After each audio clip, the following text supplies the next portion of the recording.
That intro beginning seemed particularly long today. Like, what are we doing? We're just sitting.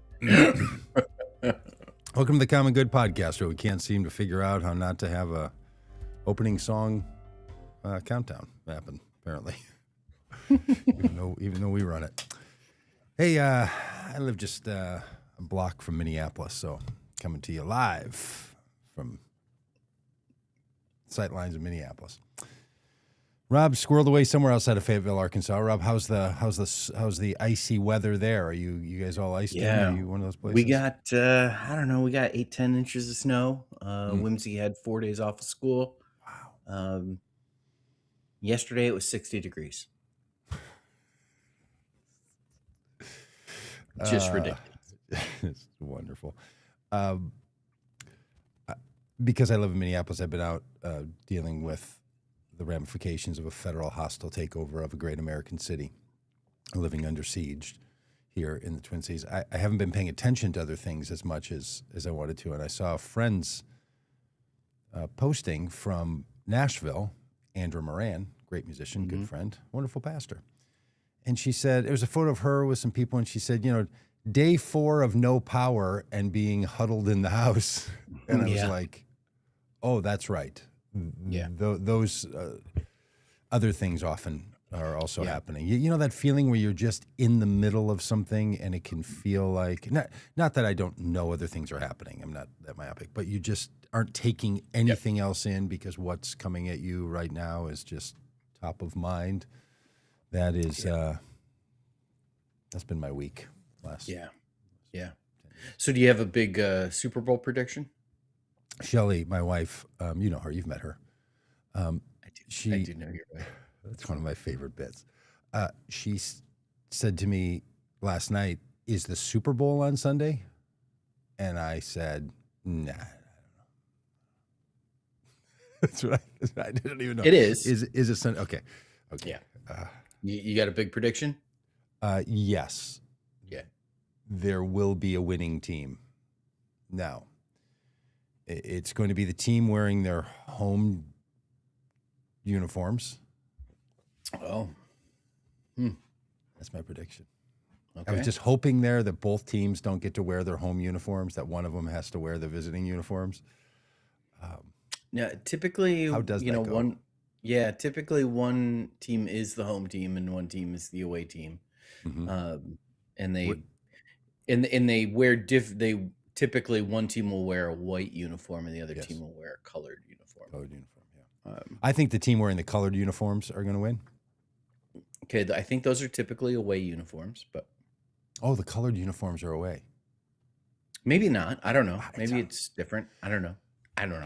Let me be clear on my predictions for the betting. This feels like something I would know that I don't know, and I'm probably at some point when you are ranting about stuff that you're going to rant about, I'll probably sit here and Google it. You'll look it up. Yeah. The team wearing the colorful uniforms are going to win. There is little doubt in my mind about that. What team could that be? Well, it is the Super Bowl is the New England Patriots again. At least it's not the Kansas City Chiefs, against the Seattle Seahawks. Rob, I am old enough to be in the community that says, it's the Patriots again and again and again. And I know they've been supplanted recently by the Kansas City Chiefs being in the Super Bowl many times. But this feels flashbacky to, I don't know, late 90s. Would that be right? Or early 2000s? When the 2000s, Yeah. And Seattle's been there a couple times. Yeah. Do you have opinions about Bill Belichick not being elected to the Pro Football Hall of Fame on the first ballot? It is just a scandal that, I can hardly slept last night thinking about it. Yeah. It's just terrible. I can't remember if Belichick was the Trumpy guy. It was, what was he? Oh yeah, yeah. Well, you think that had something to do with it because he's not at all. An immoral person? I think it was politics of the petty football kind. Doug, have you noticed the merch here? I'm seeing it now. Look at that Robb for Congress mug. Cheers to you, candidate, because you are my favorite. That should be our photo. That should be our screenshot photo. There we go. Yeah, everybody head over to robforcongress.com, get your merch, get your tote bag, get your hat, get your Abolish ICE t-shirt, all that stuff. Do you guys have hoodies? We do. Do you There are wear one hoodies and then available. you're robbing a hoodie? Mm-hmm. I just did that right now. Wow. Robbing a hoodie. Because it's time to move this government that cares about the wealthy and have them care for the poor. You coming in like robbing a hoodie. So dumb. So dumb. Just wonderfully dumb. I kind of like it, though. What do you think you are? Some kind of a robbing a hoodie? Oh, that's beautiful. We could take the little thing. I could be Little John. You could be Robin Hoodie, walking through the forest, laughing back and forth at what the other one has to say. You know that song? Oodalali, golly, what a day. We could go through it. Man, my voice is shot. Can you hear it? Does it sound like it? I'm trying to. Yeah, I mean, use you've all had a of my lot voice. going on. You've been out on the street in the cold weather, screaming and yelling and singing and all of Talking that. into a phone. Yeah. I got an email yesterday from someone I know who used to live in Texas, now lives in Kansas. And the message said, "Hey, Rob, just wanted to let you know that my husband forwarded me a video, and it was Doug singing in Minneapolis." And, not you singing, but which singing terrified you, knowing that I am not the world's greatest singer. No, that's not what I said. I said you're not verbatim. the best singer. Not the world's greatest singer. I said you're not the best singer in the world. Okay, that may be Which, come on, that's a as very nobody is. few of us are. As well, there would be one. But simply, by the way, for those that don't know this thing, I sang music at a thing that Rob was at outside in front of people where I played my guitar and sung, and Rob's only comment was, "Well, you're not the world's best singer." Okay, listen, I had and then I said, "How was the guitar playing at least?" And he said, "Well, it happened." No, I did not do that. I did not. Also not good, I think is what you said, but that's not the point. No, that's not at all. But I will show this video. Yeah. I've been recording a lot of videos and posting them to Instagram, and if people want to follow either Vote Common Good or me on Instagram, sometimes all the videos get over on Instagram. But what I've been trying to do here in Minneapolis is to capture all the places where people have been responding, from the memorial sites of Renee Good, who was shot and killed by a Trump-sent ICE agent, to Alex Preddy's memorial, where he was shot and killed by Trump's sent ICE agents, to the Whipple building, the federal building that now has been taken over and used as a place to process American citizens and others who have been gathered up by Trump-sent ICE agents, that the occupation is being resisted by people here in Minneapolis. And I've tried to capture that. And because this is a great city and because so many things are going on, there have been so many things to record. Like one morning, I was out at 5:45 in the morning at Alex Preddy's memorial site because I wanted to talk with the people who sleep there overnight. Just regular old citizens in 20 below weather, sleeping outside, to be sure that nobody comes and destroys the memorial spots, and so that there's never a moment where a living person is not there holding vigil. Incredible.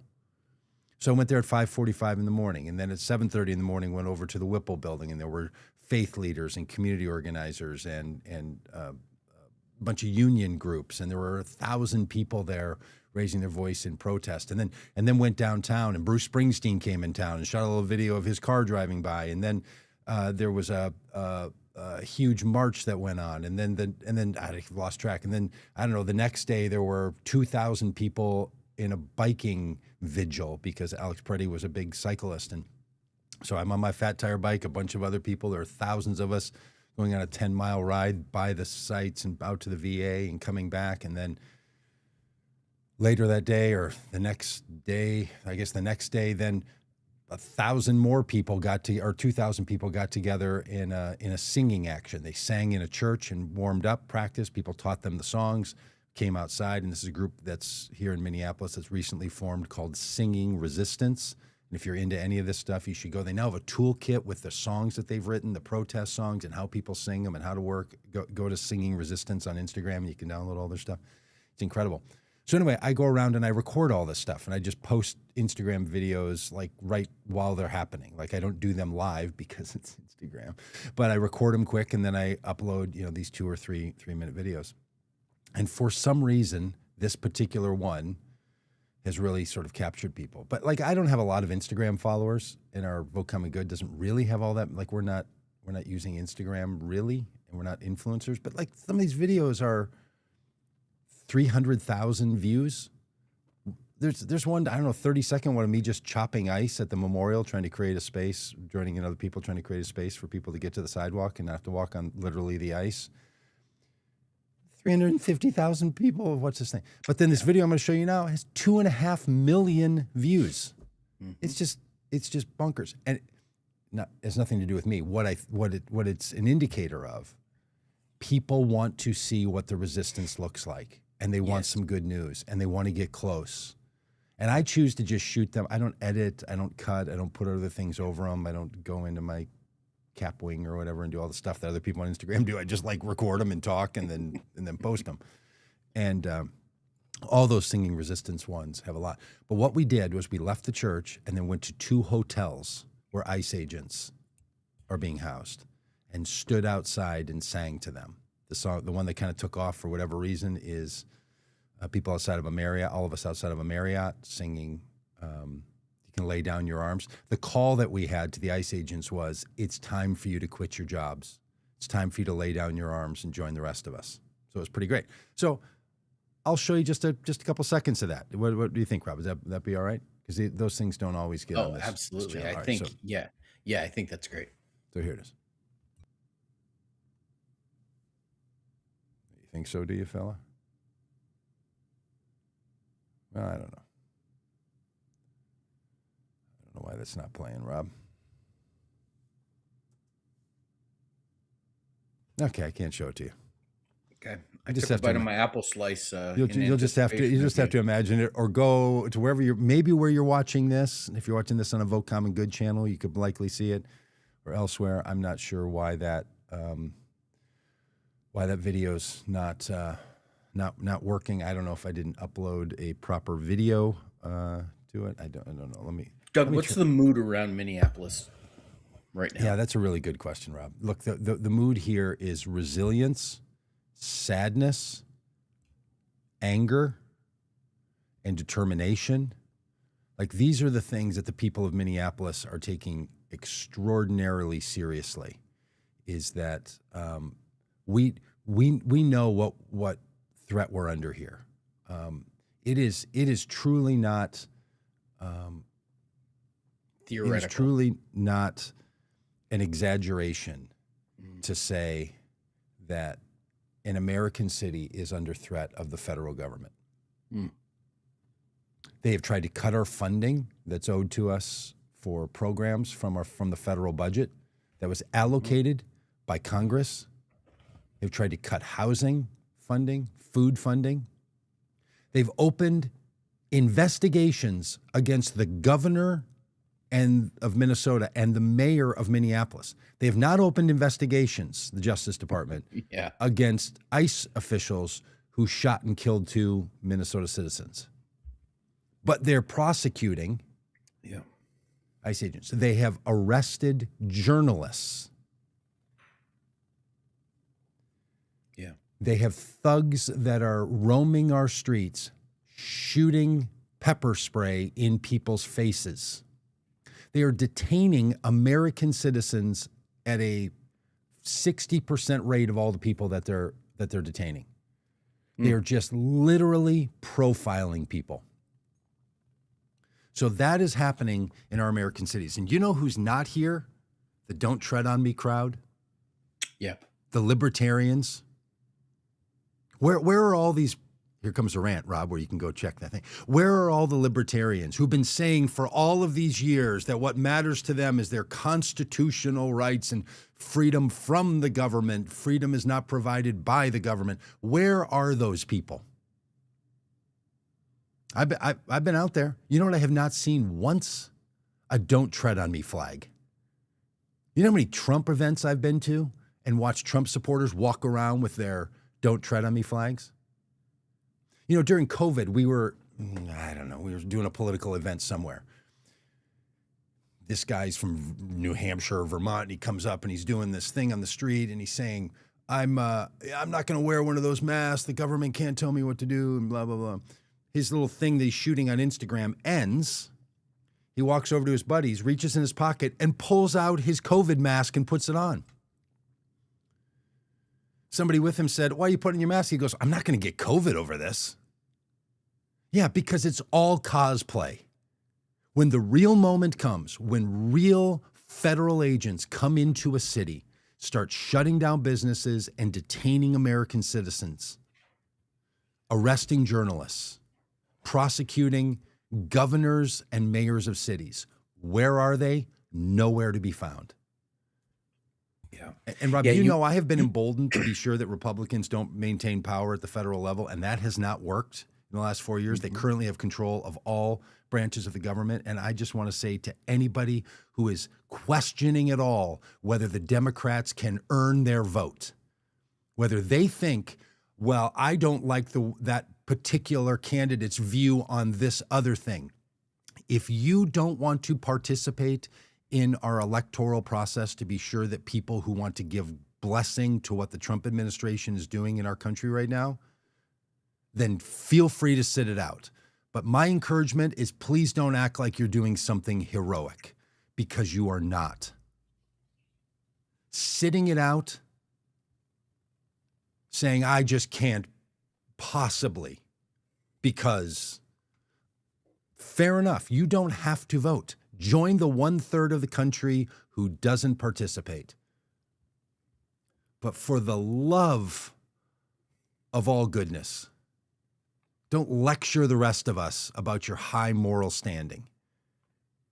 Just admit you won't do anything to stop the political situation. And if you give me your two sides argument, I'm going to have a hard time listening to it. Maybe until the federal agents leave my city and show up in yours. Yeah. I am mad. Yeah. You want to just run around yelling, "This is not a drill." Like we had all of those times, Doug, just this morning, you sent me a video on Facebook, or a YouTube video in our chat. It was entirely too long of a video to send somebody in a chat, but I watched it nonetheless. It was about Generation X, which, you don't believe in, but I believe in it. I don't believe in theories around it. But anyway, go on. Yeah, I am one. Yep. It talked about how Generation X, part of it was, we grew up in the shadow of the Cold War, and the idea that we had these drills in school, where we would hide under our desks, these bomb drills, where we would, if a nuclear attack happened, this is what we would do. And we would climb under our desks. And I remember in second grade doing those drills. Mm-hmm. This is not a drill. Right. This is actually happening now.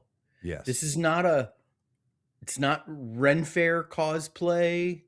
It's not a, Civil War reenactment. Yes. Where everybody's dressing up and pretending and acting out parts. It's not live action Dungeons and Dragons.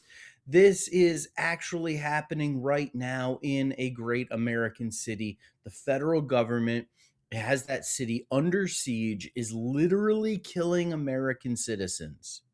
Yes. And reveling in it. Yes. Trampling on our fundamental rights, our First Amendment rights of speech and assembly, our Second Amendment rights to keep and bear arms, like our due process, Yes. search and seizure.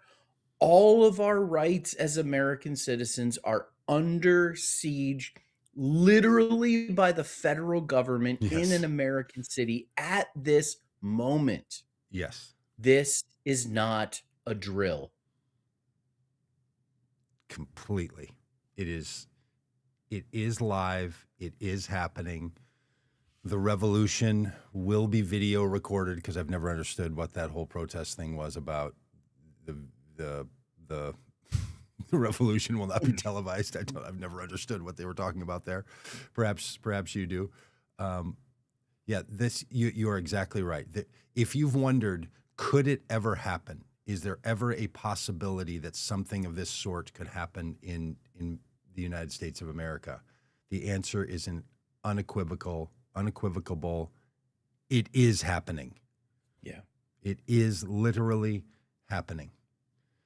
Now, Rob, I've been able to manage, while you were giving your eloquent thoughts there, to be able to play this video. Here's one of the response levels. I will make this perfectly clear as well. The city of Minneapolis has not taken up violent actions against ICE. To be perfectly clear to everyone, this city has not burned itself. Citizens have not attacked federal agents. Kyle Rittenhouse has not come out in the street bearing big arms and aiming them at ICE agents. We are going to use the legitimacy of the federal government and the legitimacy of state government to repel an attack on an American city. And if you can support the people who won't stand up for this, God love you. Because I'm not sure when you would, ever. And that's fine. Maybe you don't have to. But this is the kind of thing that we were involved in the other day. Okay, we've gotten to the first hotel. It's this Marriott downtown where ICE agents are staying. And this group is gathered to sing them into the common good.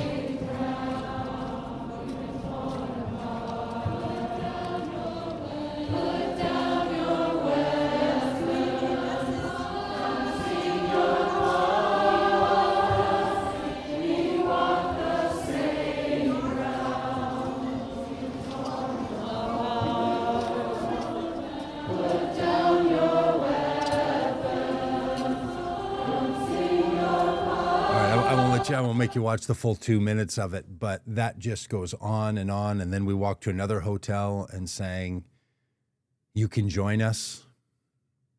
It's actually, when the organizers of that event described it, they talked about what had gone on in Yugoslavia and how they were calling the soldiers to defect.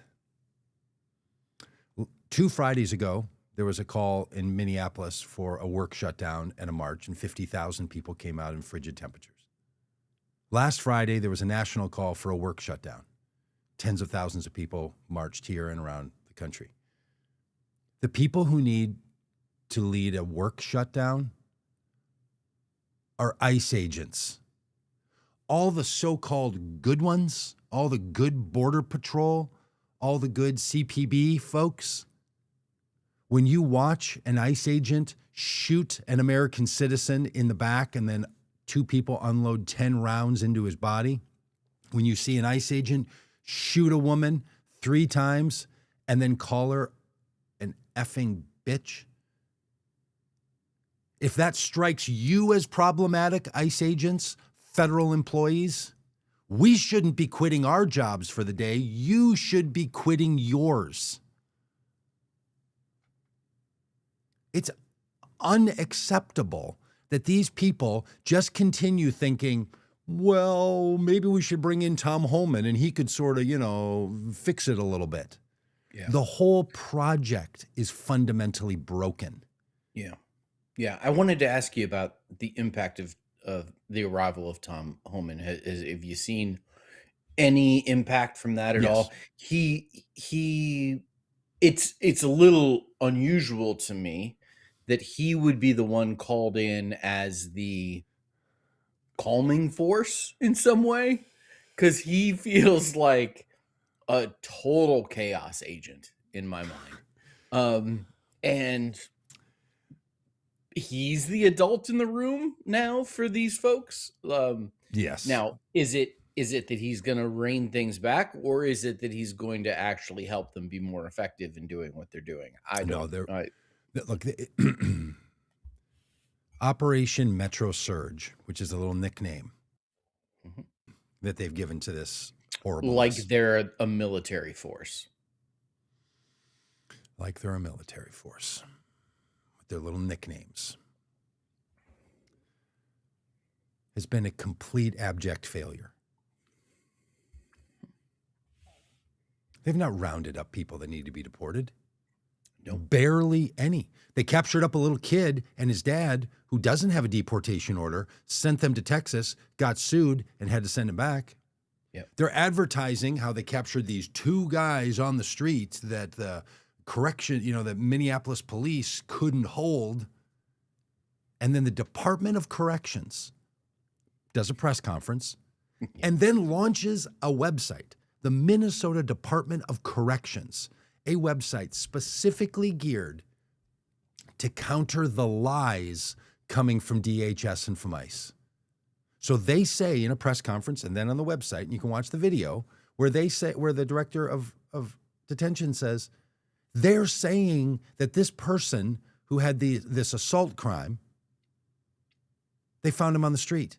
Here's the video of us handing him over to ICE inside of our facility.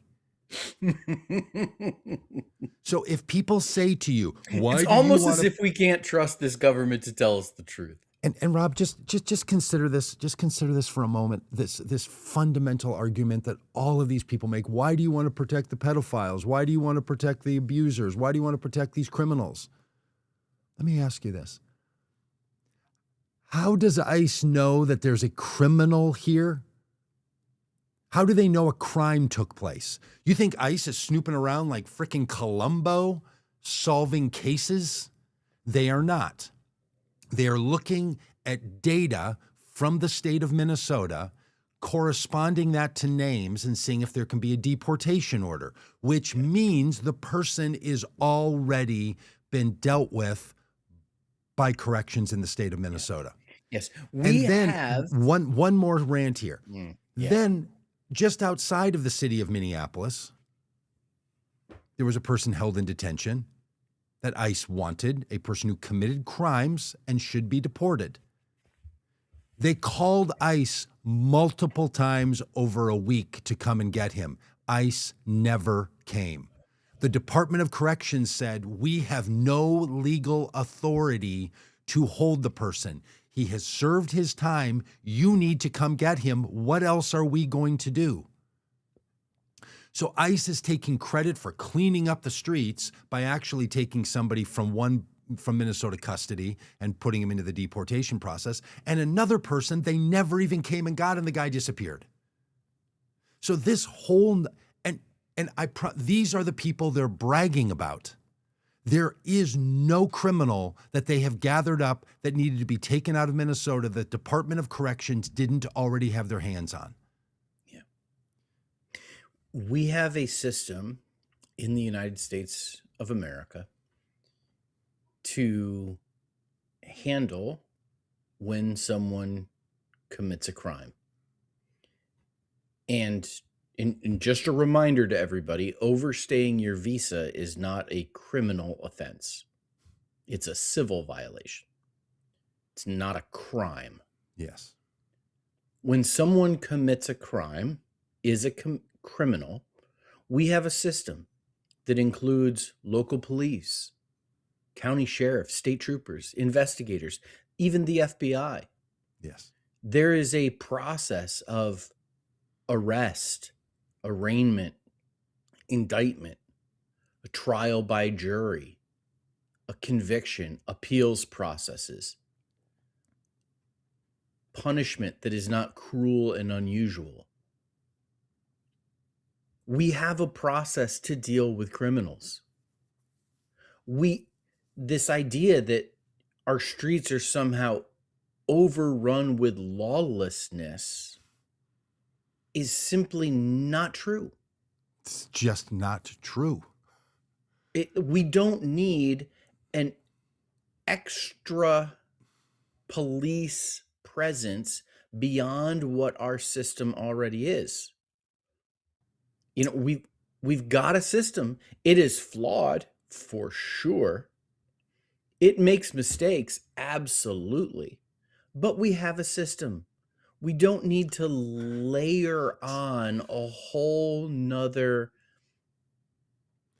quote unquote criminal enforcement agency and a criminal enforcement force to muddy up and complicate and screw up the system that currently exists. Rob, let me ask you, for all the critiques you've ever heard about our law and penal system in the United States, say in our Generation X lifetime,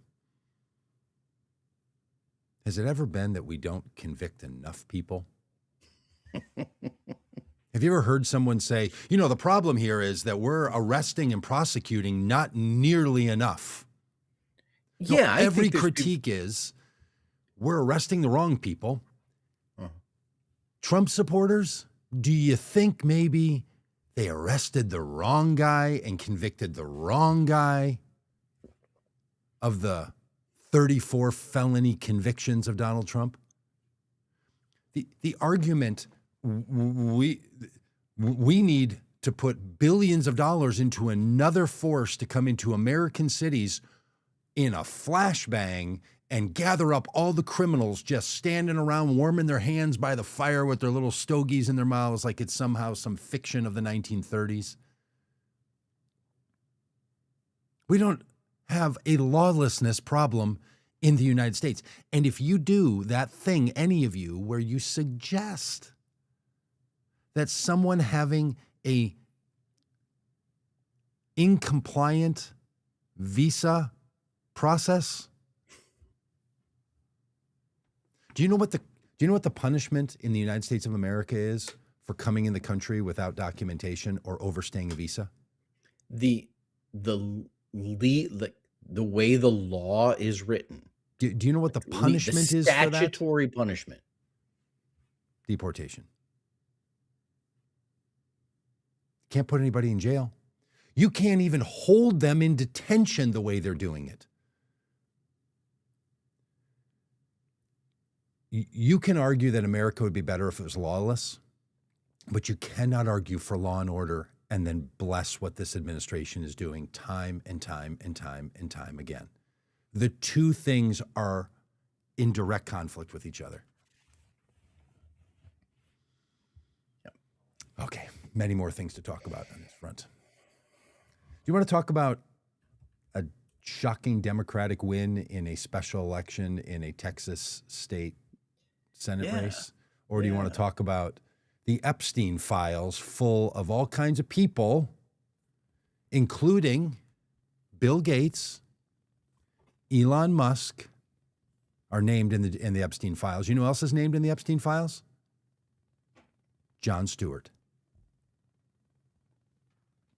Did you know that? No. Jon Stewart. Because somebody writing to Jeffrey Epstein said, I think you should do some little, like we should do some newsy things with Woody Allen that would be sort of like, maybe we could have him interviewed by Jon Stewart. So his name is in there. So it's true, there's a lot of people who are named in the Epstein files. Some are named in someone brainstorming how you could revitalize the career of a gone bad Hollywood actor and director. And the other are people who committed crimes by assaulting children. Yeah. Elon Musk is not in there because someone's like, hey, we should call Elon. Elon's in there because he's writing to Jeffrey Epstein, when can I come to the island? Bill Gates is in there because people are trying to help him figure out how he can solve the sexually transmitted infection that he got and how he could slip medication to his then wife without her knowing it.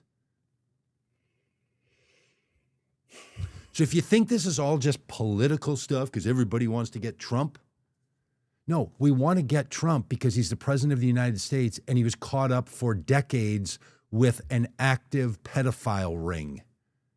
The very thing that all the QAnoners were telling us they wanted to attack a pizza parlor in New York over. Should we talk about that one, Rob, or do you want to talk about this? And let's these people. Let's say in a loud and clear voice, if Bill Clinton is accused, indicted, arrested, arraigned, tried, convicted,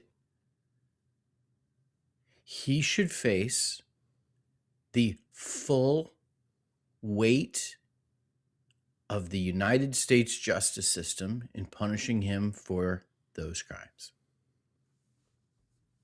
If Bill Clinton has been involved in pedophilia, he should absolutely feel the full and total wrath of the United States justice system. And so should Donald Trump. Okay? It's not a partisan thing here. It's not partisan. I'd ask my Trump supporting friends, can you say the same thing? They say the same thing. You say the same thing? Can you?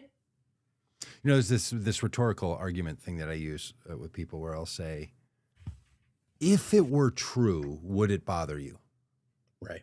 Which is different than you have to believe it's true. But if it were true. So when someone were to say to me, if Bill Clinton were tied up with Jeffrey Epstein and going to his island for the purpose of having engagement in all the immoral horribleness that's going on in the island, would that bother you? Yes, it would. Would that cause you to not support the man? Yes, it would. Would that cause you to want to speak out in opposition to him? Yes, it would. It would. If it were true about Donald Trump, would you? Even if you say we couldn't possibly prosecute this, there's not enough proof, law. Yep.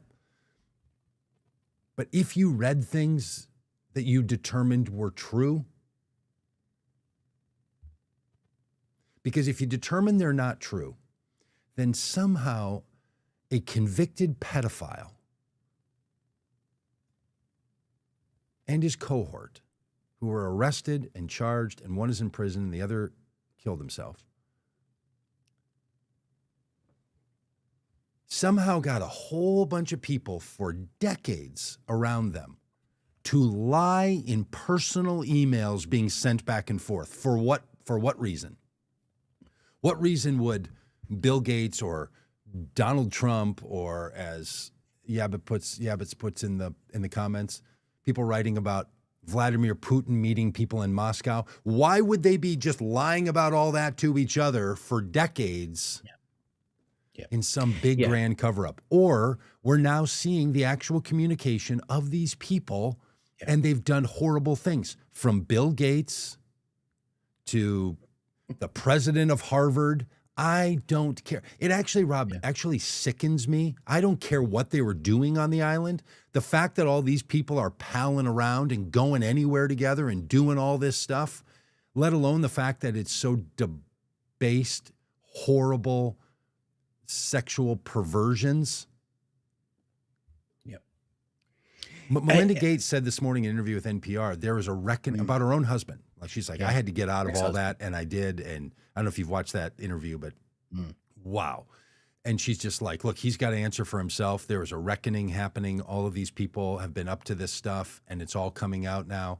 And there's lots of reasons why lots of people wanted to keep this stuff covered up. And there's another 3 million records, files and emails and pages full of stuff that the government said we can't release that because that would put people into somehow a harmful, difficult situation. And nobody's auditing that other than the people literally making the decision.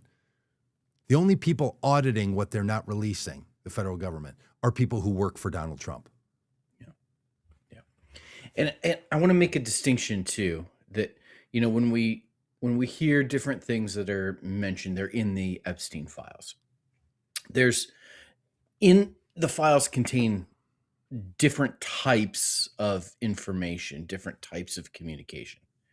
There is in the files logs, descriptions of victim testimony, allegations about individuals and what they may or may not have done to other people on Jeffrey Epstein's island and in his sphere. Those include conversations that took place between FBI agents, Department of Justice agents, and victims face to face. There is also a log of allegations made via a tip line. There are also communications, email transcripts between people talking about what is happening, who they're interacting with, what their requests might be. So we recognize that, okay, I think we have to hold these things with different levels of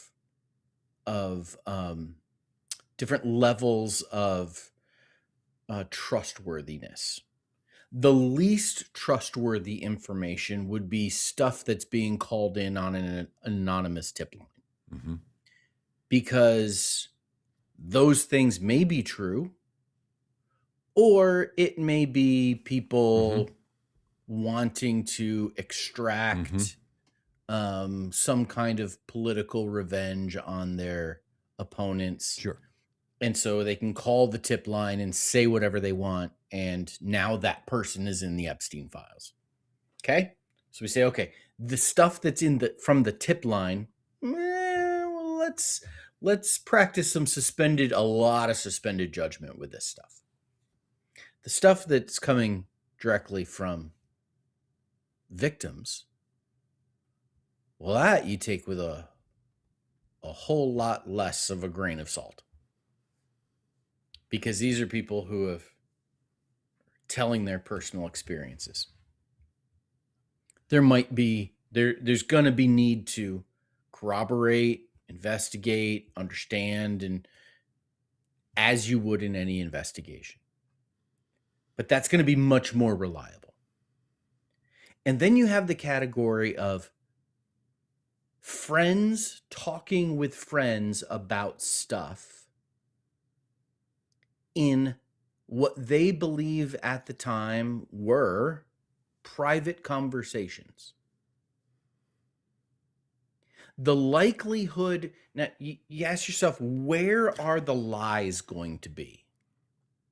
You've an anonymous tip line, you think the lies are going to be most likely there. Victims telling their stories, you might get some, not lies, you may get some lies, you might not get specific, you might get some things that are a little off base because memories play tricks and all sorts of stuff. You might get some stuff that's not as reliable. The place where you're not going to find lies are friends talking to friends, making plans or talking about things that have happened. Right.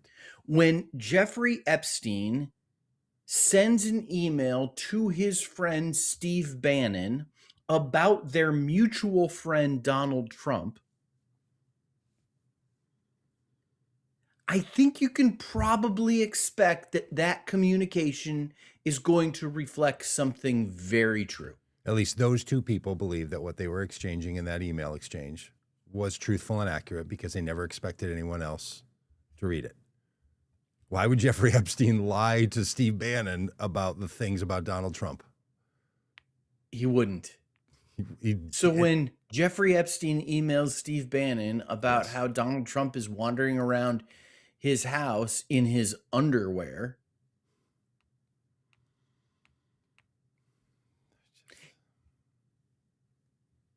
if if Jeffrey Epstein had emailed anybody about Bill Clinton walking around his house in his underwear, which we would know with Bill Clinton would be boxers, not briefs. Forgot all about that. I'm a Gen X guy. I watched MTV back when there were music videos and presidential debates. We would not hear the end of it on Fox News. Yes.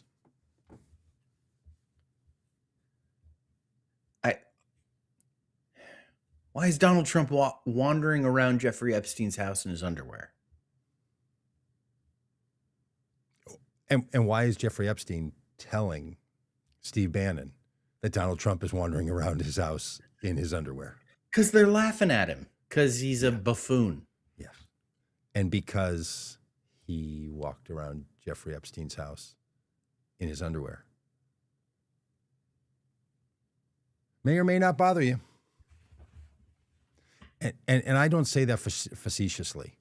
It doesn't bother a third of the country in a way that would change their behavior and their support. So you just should own that to your own self. That stuff doesn't bother you to the point that you wouldn't support the man. Look, progressives like us have had a hard time in our society and our culture pushing morals and rights and wrongs. It's in our little Gen X lifetime, because we were latchkey kids and we saw the shuttle blow up. It's been very hard for us to know how to trust people because we didn't know if anyone was going to be home when we got home after school. So we were on our own. I mean, apparently, to everybody, they think Gen X kids were all only children. So they came home to an empty, cold house, alone, nobody else there, no siblings, no babysitters. I'm just mocking, friends, the nonsense that's put out about why Gen Xers are so different than Gen Zers, and because they've experienced a different world. And it's because they were born, within a certain date range. Yeah, I would much rather have someone tell me about that they were born under the wrong sign, man. I don't even remember where I was going with that. I've totally lost the thread in my own mind. All right. A third of the country and 50% of the voting participants in the 2024 election said, "Give me that guy." Yep. So problem. Our job, because morals have been a difficult thing for a lot of people in the United States, progressives in the United States, to want to wrap our heads around. Mm-hmm. It's time to find our moral spine. Yep. It's okay to say things are wrong.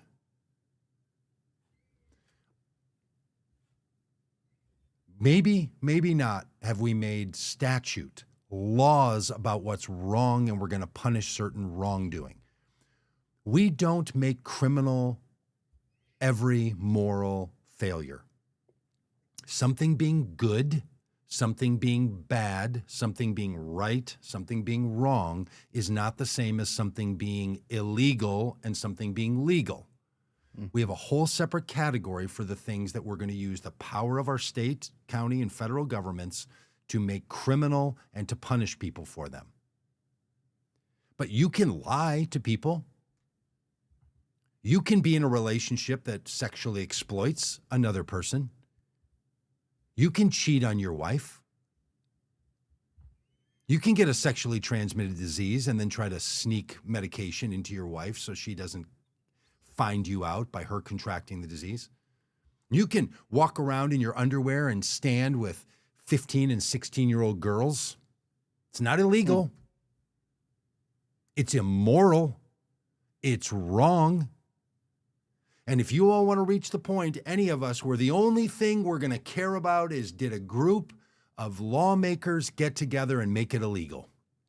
That's the only thing that's ever going to capture our attention. So yes, if you're going to lie to the government on your federal taxes and to the state on your state taxes, that's going to be illegal. If you lie to your business partner about it, it's not.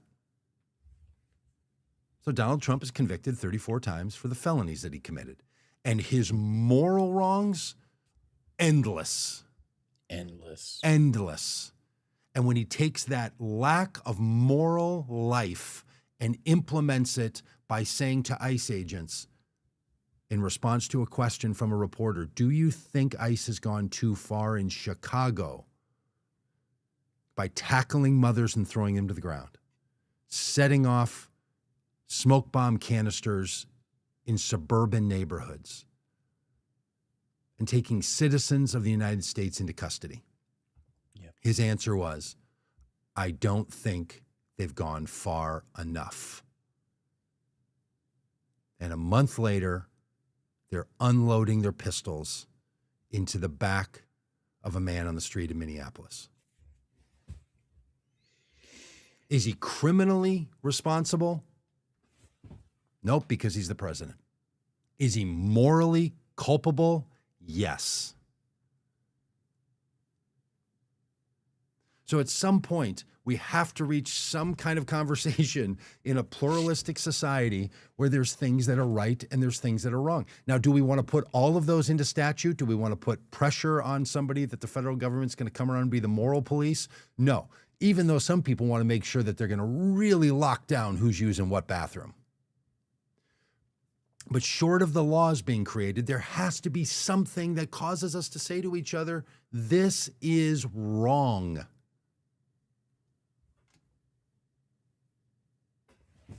Yep. It's not about right versus left. It's about right versus wrong. Yeah.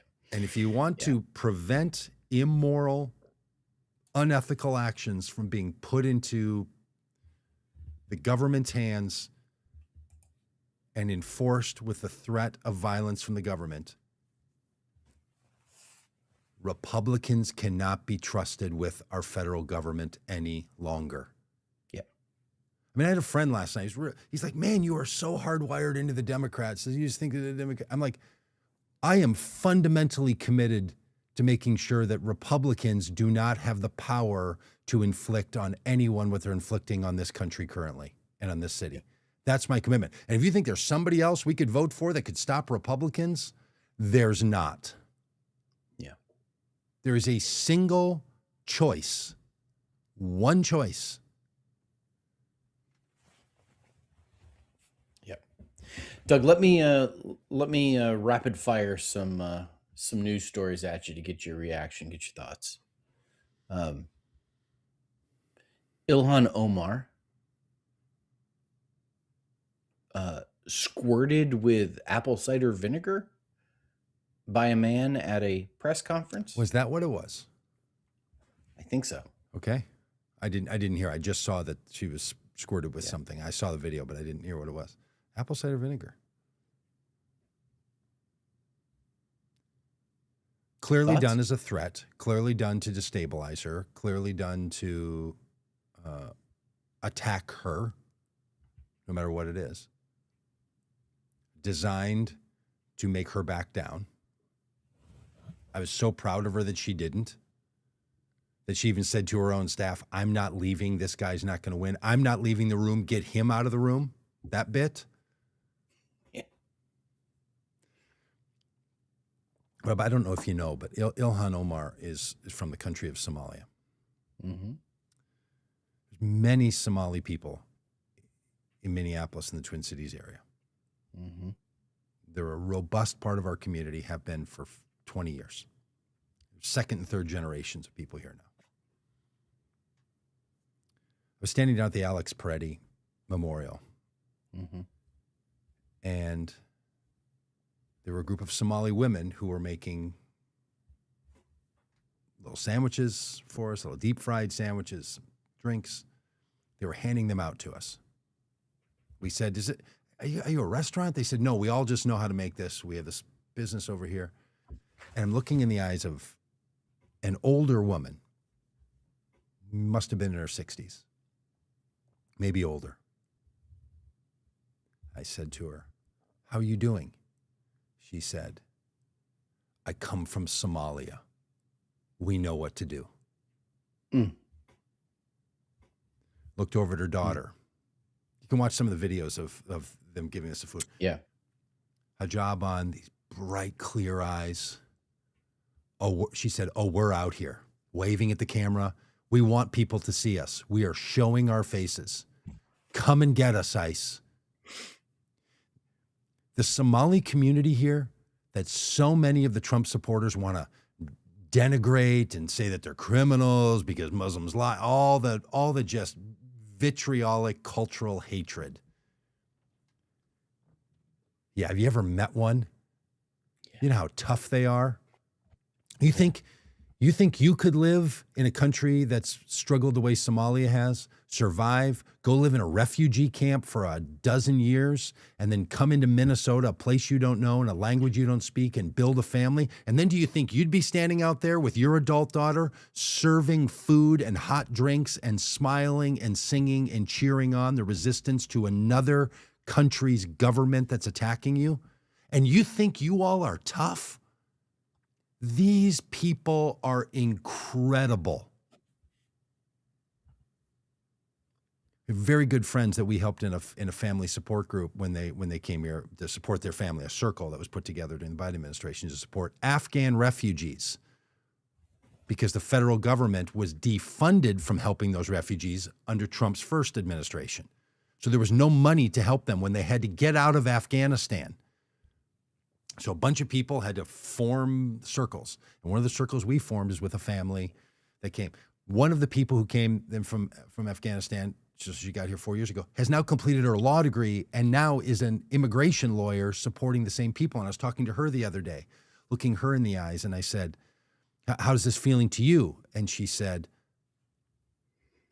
"I want to help the people who helped me the way I want to help the people now like the people who helped me when I was being helped."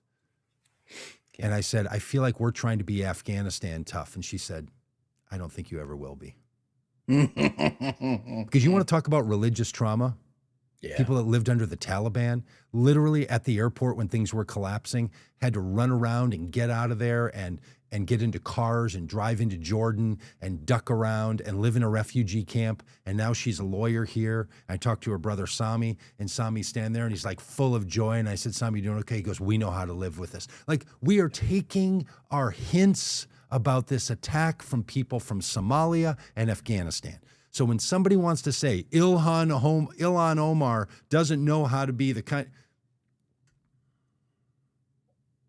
you don't think so, huh? Yeah. You think she's going to duck and run when somebody squirts some apple cider vinegar at her? Which, by the way, is great for your digestion. If you've never tried it, put in a little bit of water, take a shot or two of it in the morning. It really can help your great digestion. It's wonderful for you. But I don't think that's why he was using apple cider vinegar. Yeah.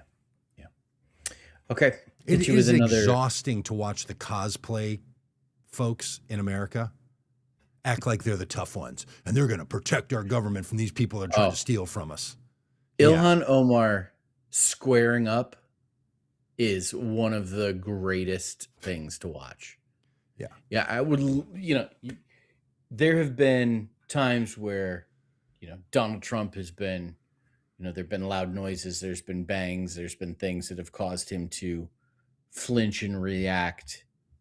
To contrast that with Ilhan Omar's reaction to this guy coming at her was really amazing. It's fascinating. Okay. And look, just one more bit on that rant.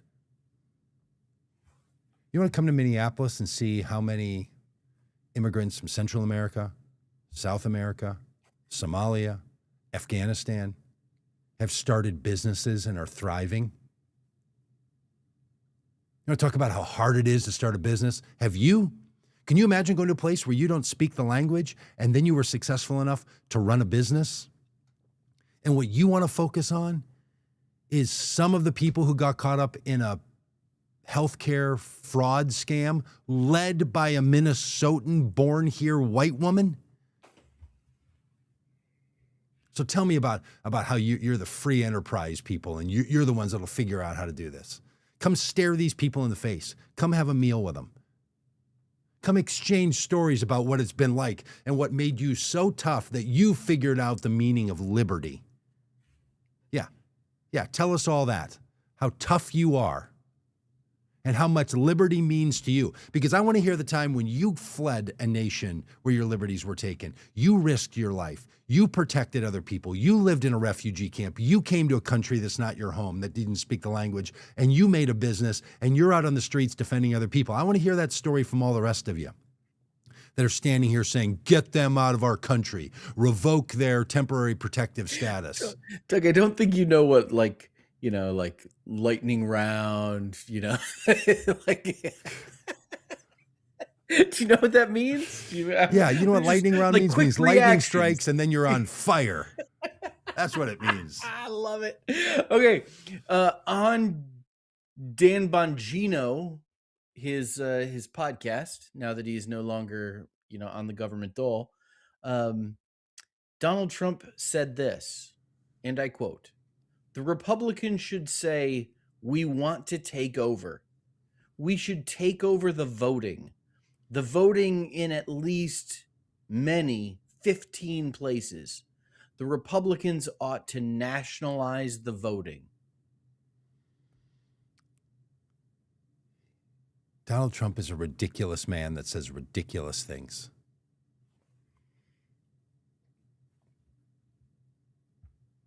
Why we decide that the same man who says ridiculous things about every manner of American life should sometimes be taken seriously?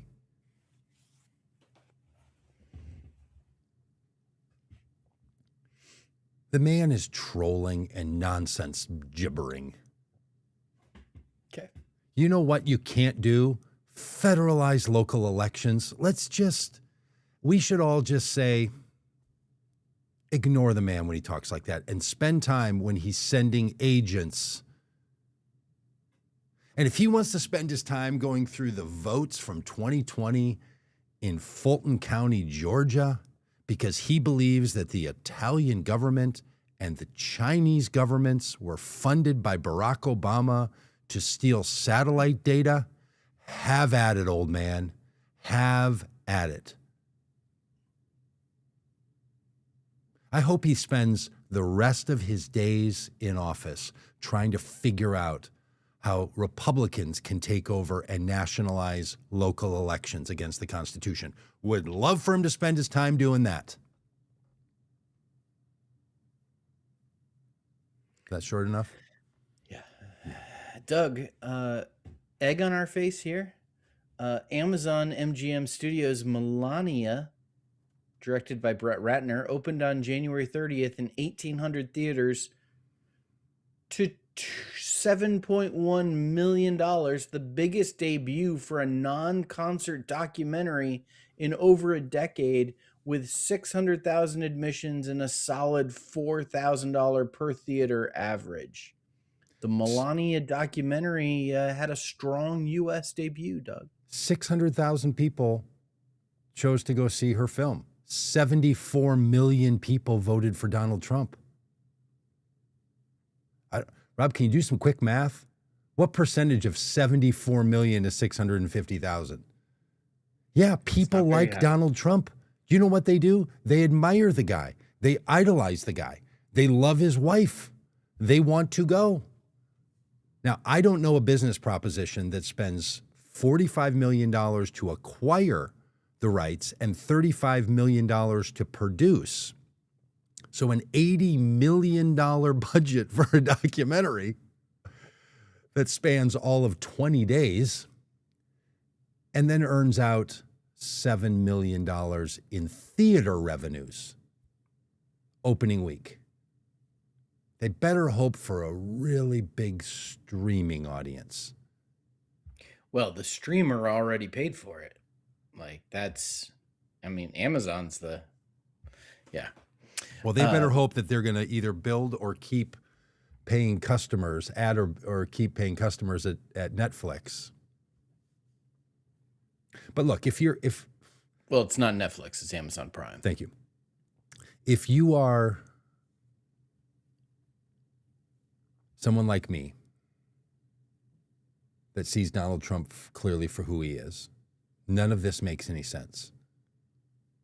But if you are a business that wants to sell to 75 million people in the country, and what you care about is selling your product, whatever it is, to those people, it's not a far leap for people who voted for him to want to see the backstory of the experience of his wife as he was going to be inaugurated into his second term. Because if you don't see it as a tragedy, yeah, you would be supportive of it. It's a terrible film from everything that we can tell. The demographic that was the most prominent going to it were older white women.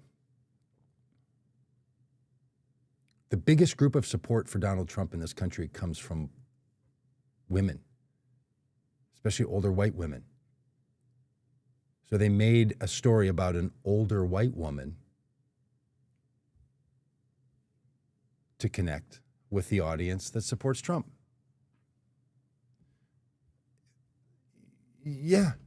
You spend $35 million to tell a third of the country that they can watch something, and then you earn out $7. Great. Stay in business. And I don't care who. I mean, it seems like I know a lot about this for someone who doesn't care, but I don't. Yeah. Government shutdown on the brink again. I heard it was already like there's some shutdown in place right now. Is that not true? Like they're gonna there's stop. Like a partial shutdown of some kind. Yeah, like a slow roll shutdown. Well, look, if Democrats are doing something to make a space for Republicans to back off on funding of ICE, which is what they're doing, they have held up funding that's needed in order to reevaluate the big, beautiful bill and its allocation to ICE and Homeland Security. Good for them. Yeah. And Alex just mentioned in the chat the final one I was going to ask you about. Doug, Donald Trump is shutting down the Trump Kennedy Center for renovations. It will be closed for 2 years. He took it over, and then he launched new programming, and then people who were lined up to be there all said, we're not going to do it. So they thought, you know what the easiest thing is to do? Shut it down and call it remodeling. Yep. $200 million in renovations happening to the and I don't know where that money comes from, honestly. I don't know where the Kennedy Center. I've realized, short of American football, the Kennedy Center might be one thing I care about less. Oh. But I will watch the Super Bowl on Sunday. So, yes, I care about the Kennedy Center less. Have you ever cared about the Kennedy Center or the Kennedy Center honors or any of that? There have been I've at times, caught Kennedy Center honors clips or whatever. If there's someone that I particularly like that is being honored, catch that and watch it. I mean, yeah. They're sitting up there in the balcony with the little, colored lanyard on. It looks nice. Okay. All right. Yeah, I guess I have no idea. Look, the reason we care is because Trump is being so stupid and Trumpy about it. Well, I also think the reason we care, and then added his name to it and pushed around a bunch of people because he's a fool. Doug, do you remember the old show on HGTV called Trading Spaces? Sure.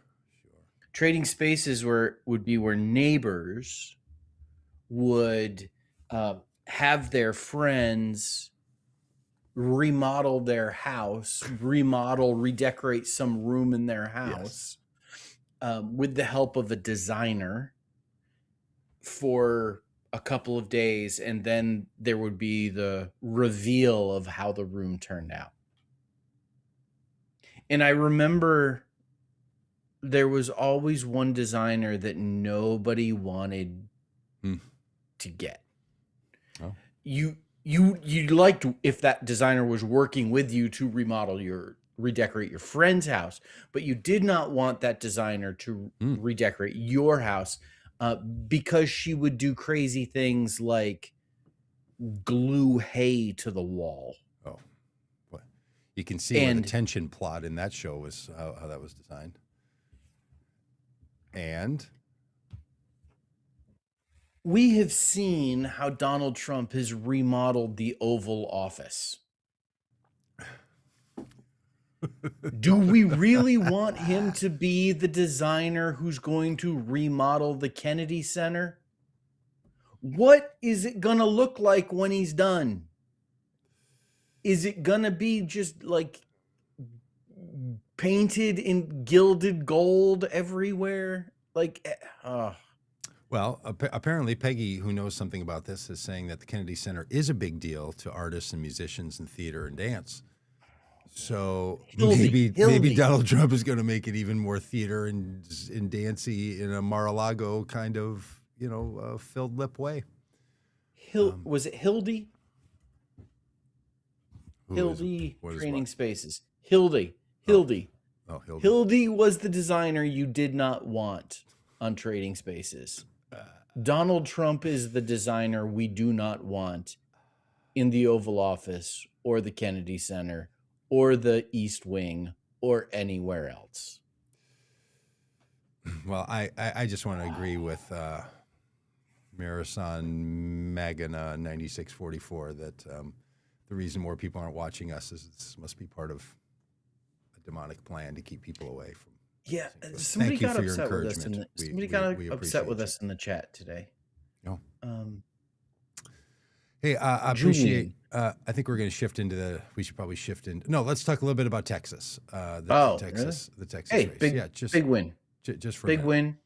31-point swing for those who haven't heard this news yet in a state Senate race in a district that Trump had won by like 17 points. 17 points. And then this Democrat won this special election by 14 points. So a 31-point swing in Tarrant County, I believe, which is not, a bizarro place in Texas. That can be very concerning for Republicans. And I hope that Democrats don't take too much confidence that somehow, problem solved, mission accomplished kind of tone about this, but rather they say, all right, that's one. There's going to be 150 more races like this around the country. Let's stay busy, which I think they will do. I think they will. I think they will. But it's good news. It's good news that a place that was all Trumpy and should have been an easy win for Republicans was actually a flip in Texas. Yeah, and Donald Trump, was asked about it, claimed he didn't know anything about it, even though, a couple of days before he had posted on Truth Social about the race and, had his endorsement and everything. So, yeah. The thing I worry about, Doug, I've begun worrying about this over the last couple of weeks.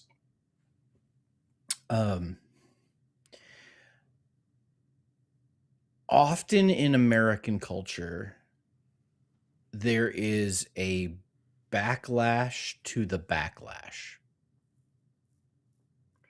When public opinion swings one way very decisively, it will often swing back. And there will be a backlash to the backlash. My fear is that by the time we get to November, the backlash will be over and we will be in the backlash to the backlash. Yeah, I hear you. I think not. Maybe 2028.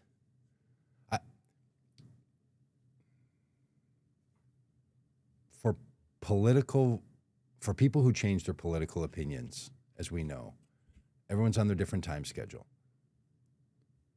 But this is the period of time where ideas start to cement in people's heads. The chaos, the economy, the bizarre behavior of Trump, and the deadly use of federal force at his command in an American city is not going to go away. It's forming opinions now for non-political people because it has broken through. I think it solidifies and is what's in their minds when it comes to November. I think the things they will be forgetting about is what's happening over the summer and all the rest of it. I think Donald Trump's election was the backlash to the backlash, and this is the backlash to the backlash to the backlash. Could be. Yep.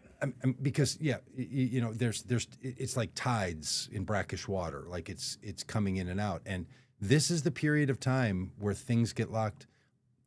Look, in 2018 and 2020, we were able to talk about kids in cages because it was in people's minds. Now it's going to be ICE shooting American citizens in the back. Yeah. It's because it's true and it's horrible and people don't want it. Not because it's good marketing. Yeah. Doug, I in think the people comments, could win in races like in Arkansas where people really gave them no chance. I think it's that kind of a shift. Donald, according to polling this past week, Donald Trump's approval rating in Arkansas state that he won with nearly 70% of the vote, high 60s. Donald Trump's approval rating is a half point higher than his disapproval rating. That sounds like one of those complicated word problems. So his approval rating is a half point higher than his disapproval rating. And are either of those even at 50%? Like if we take out the don't have an opinion, or is it? Do you remember? No, they're not at 50%. Yeah. But he is. So his approval rating is in the 40s in Arkansas. Yeah. Doug, in the comments, Julian Harbor said, like you're actively talking about that minority right now, Epstein class, then why would y'all make merch that says only minority destroying this country is MAGA? I think Julian probably watching on the Christian Left Facebook page. Maybe that sounds like a Christian Left piece of merch. And then Julian says, so no comment. And then Julian says, okay, bye. I don't know who she's talking to. The way this works, so people just know, is that we put out onto a variety of our channels that we're connected to, including some partners that we have. Yeah, Christian Left is part of our thing, progressive Christianity, and so on. That our organization is hand in hand with those folks. And what we see here in the chat is a series of comments that come from all the places, different YouTube channels, different Facebook channels, and all the rest of it. So what we don't do is respond to every single comment that someone makes because it's just impractical and uninteresting. So occasionally we come back and we look at some of these and all the rest of it. There are times of nuance and there's times of moral clarity. We're in a time of moral clarity.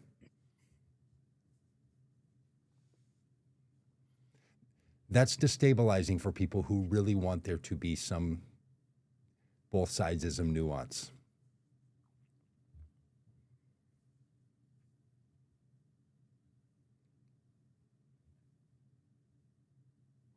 That's dead air on the podcast, people. That's just time for you to. That's just time for you to think. I mean, if you're watching live, you can see we're saying a lot with our eyes. Yeah. Oh, goodness sakes. Well, thank you to Julian for being along for a little bit. And I noticed somebody in here said, I am an older white woman and I've never supported Trump. Amen to that. Me too. It's just not true of 50% of you that are in the same. Not all, hashtag not all men. Hashtag not all men support Trump. Not all older white women support Trump. But the majority do. Yabbits, Ducks Y, Peggy. This is a different Peggy, I think, than we normally have with us. Rob is just saying hello to people.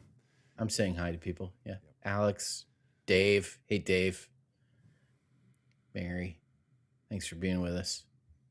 Mike Doe makes an interesting point from way back a while ago. I don't know about that. We're talking about libertarians. Libertarians spit along party lines, too, even on guns, it seems.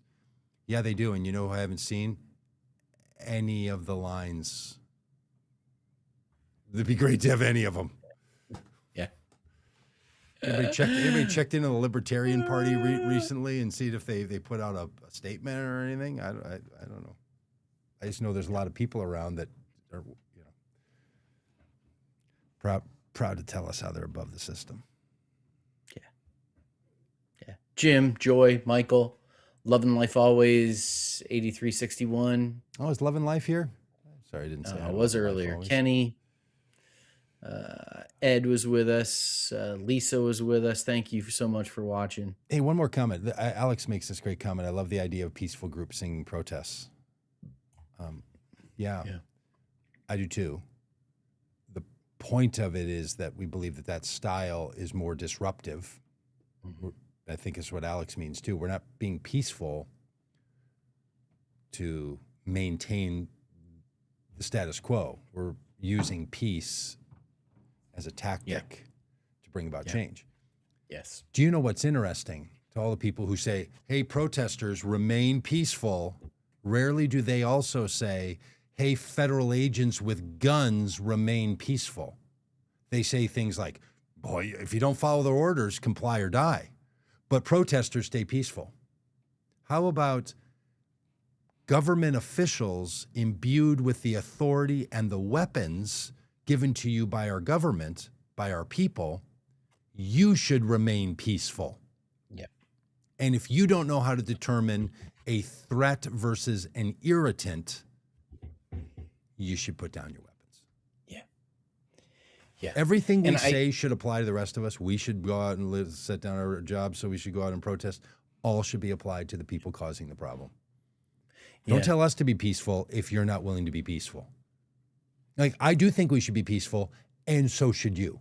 I'm not saying you're going to get an eye for an eye and a tooth for a tooth. I'm saying the very thing that you think is required upon the protesters, if you don't also apply it upon the people who we imbue an unbelievable amount of authority in, need to be peaceful. Yeah. Hey, and I also want to special shout out and say thank you to Clear Sterility JIXQHPC5X. Hey, thanks so much for following along today and being with us. Kenny makes a good point. I detest the GOP, but what's so good about Democrats? The only answer is they're not Trump. Yep, that could be enough. See what he's doing to our country? Do you see what the Republicans around him are doing? People who won't do that are better than people who would. What's so good about not Republicans that are Democrats? They're not Republicans. They're not going to stand for the things that the Republicans are standing for. That's what. I hope that's enough. When you look at the disaster being brought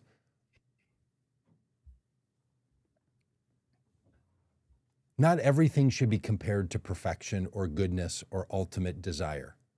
It should be compared to the alternative. Having Democrats in charge of the House of Representatives and the United States Senate will be better for America. Why? Because they're good and perfect? Because they're not the people who are enabling what's happening now. That's why. And then we can argue about all the things about whichever political party is better on all the other issues. But if you don't want this nonsense, this horror, your vote is your tool to bring about change. It's not your final statement on everything you desire in the world. Make the common good your voting criteria, not your own personal expression. Mm-hmm. Start an Instagram channel, start a YouTube channel, go to the community center and join an art class and make something that expresses the beauty and perfection that you desire to see in the world. That's what we're all doing. But you walk in the voting booth, you're not contrasting a Democrat to perfection. You're contrasting them with the people who will continue to support this administration.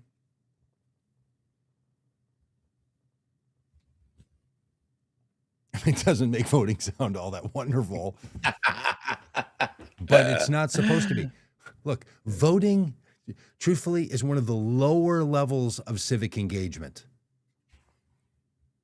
We barely should get a sticker for it, let alone a medal. Do your voting responsibility and then go build social cohesion in our society.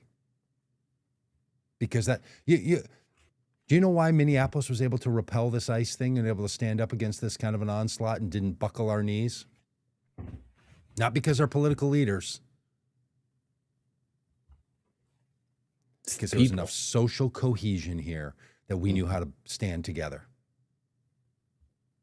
Yeah. And what Republicans are doing all over this country is trying to attack social cohesion. There's a whole other thing. I'll probably do a whole podcast, a whole live stream about this on a separate topic about what's really behind MAGA's anti-immigrant narrative in this country. They have laid it out crystal clear. Most of us don't pay any attention to what the argument of MAGA is about why they think there's too many immigrants in the country. It's disgusting and it's wrong, but it's what they're doing. And the reason they come after certain blue cities is because they think the kind of multiculturalism that's in these cities is a threat to American civilization. They have it completely backward. Yep. So that's what we're up against.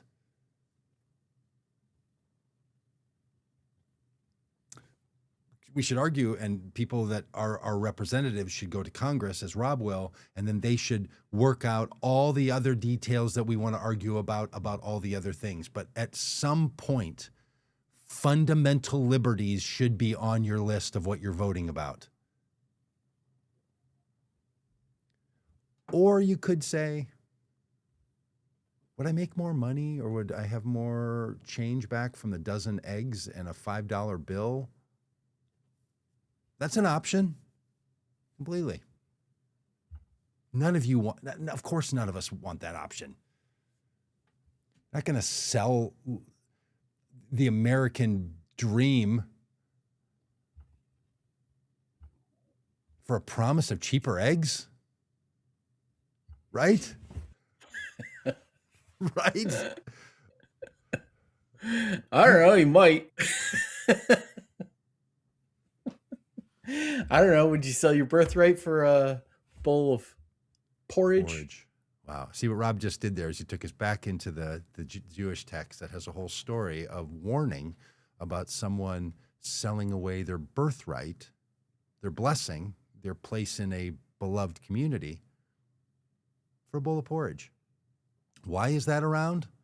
Because that's the temptation that faces humanity. And the thing is, in that story, at least the guy got the bowl of porridge. In this story, how's affordability working even get for the you? cheaper eggs. I mean, TikTok, it's just, okay. So things break, we fix them. You fall down, you get up. You make a mistake, you do it a couple more times, and then you do it less times down the road. Whatever. Okay, here we go. When federal masked agents come rolling into your town, what are you going to do? Sing to them. Blow plastic whistles and sing to them. While the rest of the MAGA in the country are yelling like, so much violence in Minneapolis. All the smoke bombs, all the scenes you've seen where people are wearing gas masks and stuff, that was federal agents using all of that against American citizens. The chaos was brought by them. Yep. And then they're like, wow, is it dangerous to go to Minneapolis? Not when ICE leaves. Yep. Wasn't before they arrived. And also, I mean, somebody else was in there like, hey, you Democrats, get your, all your money, all these immigrants live off of all of our money. Look, if you're still paying federal income tax, Donald Trump told you you're a sucker. Just don't pay your federal income tax. That's what Donald says. Hey, and little hint, the money you pay in federal taxes is not used to fund the budget. So you're not paying for anything. So if you think it's like, research, do your own research. They're taking our money and they're spending it on these things. Monetary theory. Google that. Google that up. My rep offered me 30 pieces of silver. Yeah, but you have our sense of humor. Hey, we've been going at this for an hour and a half. Are you done yet? Yeah, I'm done. Yeah, give us a candidate update here, Robb. What's happening in the let's go big Robb on the screen. Yeah. That's what I have written on my little button here. Big Rob. While we were having this conversation, I got a text from my campaign manager about an event that I've got tonight. Just a heads up that 6 of the RSVPs for tonight are Republicans. One has a son who is a cop and one who's big on military funding. And also, there's also a Charlie Kirk fan coming who thinks immigrants are stealing our health care. So looking forward to tonight's event. I got to maybe do a little prep to be ready. This isn't going to be one of those, preaching to the choir kind of events. So looking forward to that. Yeah, I love it. Are you going to do the thing where that's on people's minds? So your opening comments are getting right at that and just sort of take their energy out. I mean, that's probably, yeah. That's why I want to do. That's why I want to do a little prep. Be ready. Yeah. See ya.